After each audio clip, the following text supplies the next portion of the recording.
అందుకే తద్దినం పెట్టకపోతే ఏమవుతుంది అని అడిగారు అనుకోండి, వాడికి ఏం ఉండదు, కర్తకేం ఇబ్బంది రాదు. కానీ తర్వాత వాళ్ళ పిల్లలకి ఇబ్బంది వస్తుంది, కొడుకులు పుట్టరు. పితృదేవతల్ని సంప్రదిస్తాడు ఈశ్వరుడు, ఇవ్వమా కొడుకులను అడుగుతాడు. వాడు ఏం చేశాడని ఇవ్వడం, వాడికి పితృదేవతా స్థానంలో ఈ అభిమానాలు మర్యాదలు ఏముండవు.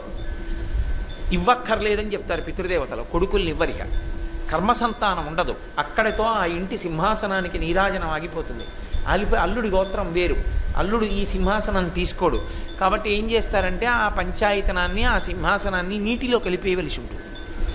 ఆ స్థితి రాకూడదు అంటే, కొడుకు ఉండాలి అంటే పితృదేవతల యొక్క అనుగ్రహం ఉండాలి. పితృదేవతల యొక్క అనుగ్రహము దేనికి కలుగుతుంది? శ్రాద్ధ కర్మ చేత. శ్రాద్ధ కర్మ అన్న మాటకు అర్థం ఏంటంటే శ్రద్ధతో చేయున్నది.